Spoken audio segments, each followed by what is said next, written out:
Hi everyone, it's 12:30 and we are live. And look, I'm outnumbered today because over here, over there even, that way, I have the cohort from Northern Ireland who are completely outnumbering me. And I think, Neve, you're actually in Northern Ireland today, aren't you? Thank gosh, I am indeed. Lucky you. Is it nice to be home? Oh, it's so nice. I've missed the food, mostly. Yes, the food. I understand that. Why the food? Is it because you find it difficult cooking for yourself, Neve? Yeah, it's just hard cooking. And everything in Ireland is not in Scotland. Yeah, there's some things that we can't get. Well, specifically in England, I know that for sure. And there's some things we just can't get. So I rely on my father. That's me. Like what? Well, for me, there's little tray bakes, which England don't make. And my dad will send me over little tray bakes. And we can, I think, in Sainsbury's get soda bread and potato bread, which are a Northern Irish staple. But it's nicer to get it from home. And there's a particular loaf that's only specific to Northern Ireland called Nutty Crust, and it is immense. And it's made in my hometown. So now and again, I'll get one of those posted to me. So it's just the little things that we've been used to growing up. Nutty crust. I like the idea of nutty crust. I'm surprised, It's lovely. It's lovely, toasted, dripping with butter. Oh my goodness. Calorific. Who cares?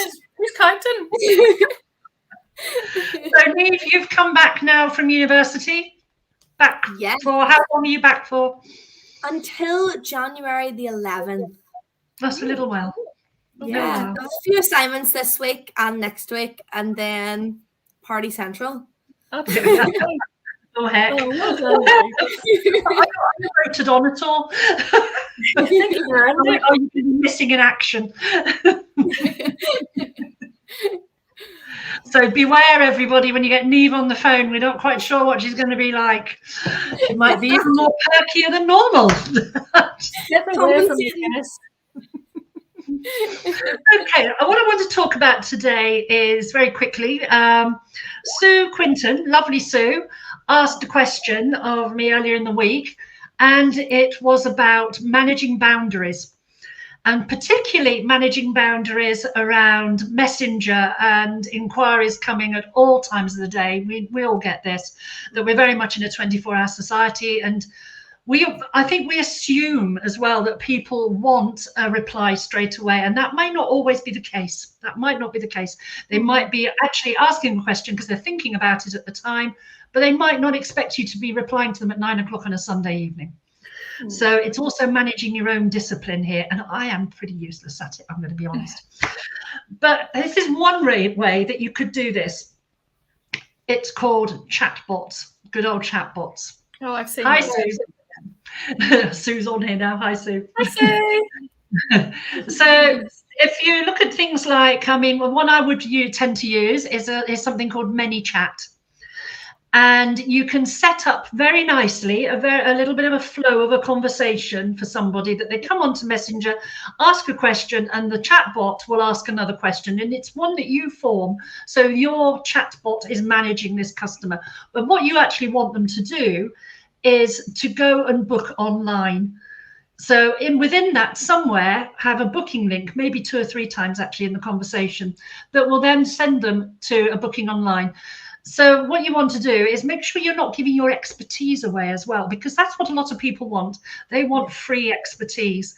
But of course, with clinicians, you can generally only help people if you see them.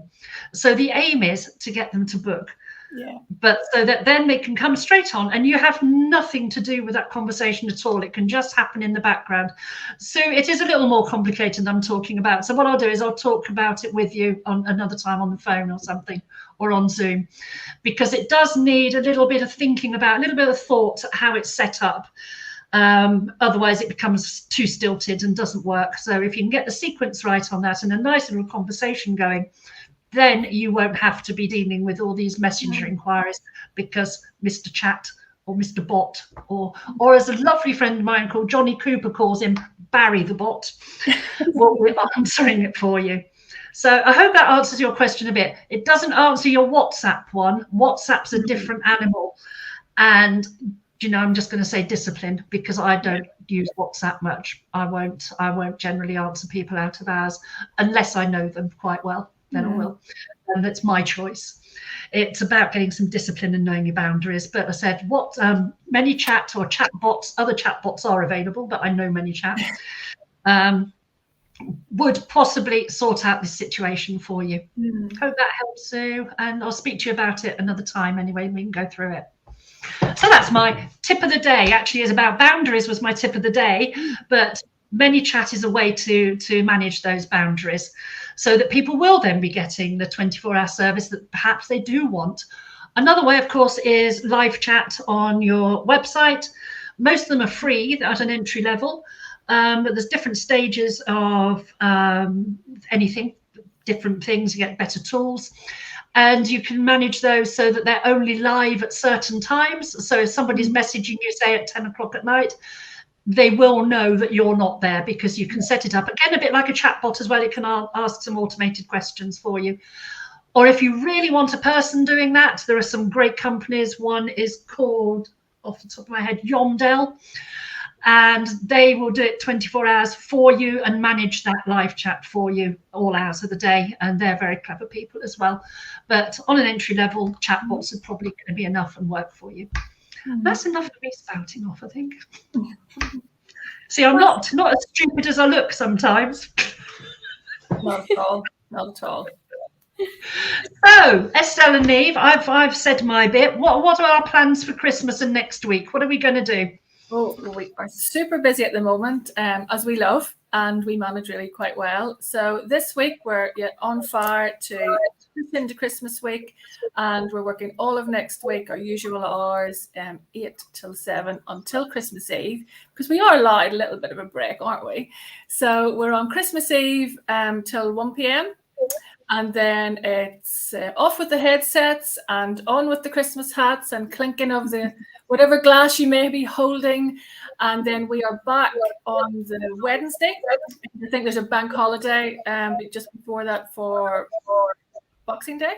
So we're back on the 20th, 10 a.m. I think it is actually. It's either 9 or 10. So we'll be catching up, and there'll be a couple of people on there just to catch calls, voicemails. So things will keep running as we usually do. So it's either 9 or 10. We're on. I need to check that, but yeah, Wednesday, Thursday, Friday. Then we have another weekend of celebration for the new year, and then we're back in force, full team, 4th of January.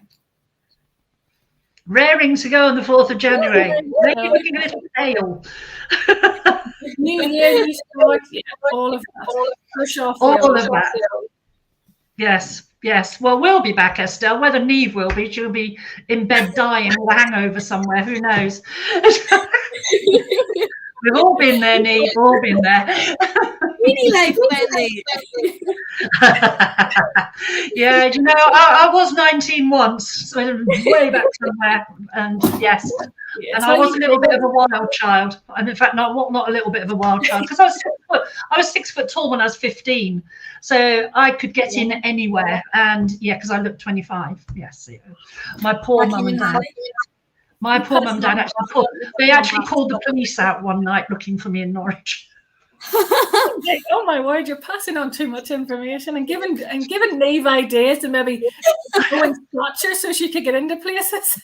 I think it's funny because when people see me now, they think, because they see you as a certain persona, don't they? People do, and think you're quite sensible, well, sort of. But actually, I was completely off the rails. And in fact, at 19, Neve, I got on a plane and went to Crete and stayed there for 2 years. What? and ran beach parties for 1830s. Where's your sense of adventure? God, I feel like I'm missing something. Yeah, you don't know what you're missing. Yeah, I've just got a bit red and I'm blushing thinking about that. I didn't do anything like that, I have to say. Mine's like Oh, thanks, Chris. Don't give people good ideas. Chris, off you go. I can, I'm happy to give you a Christmas present as a ticket to Crete if you want, Chris. Go and have a holiday. Wild. A gift horse in the mouth there. Well, we have been on for 10 minutes. 10 minutes, and you're probably all very bored with us now, I'm sure. So, less plague in Crete. Well, you may be right, Chris. Maybe I might get on a flight actually and go there instead. So next week, join us next week, because there's going to be a whole load of us. I'm not quite sure how many I'm allowed to have on StreamYard, but it'll be as many as we possibly can. We're going to be singing you a song. I'm really sorry. This one isn't. Well, I'm not doing it on my own. Trust me. I will mime. As all good singers do, I will mime. It'll be a little ditty dedicated to all you lovely people out there, and to wish you a fabulous Christmas. And I said, it's going to be at least 6 of us, I think, on next week. So it'll be fun. It'll be fun.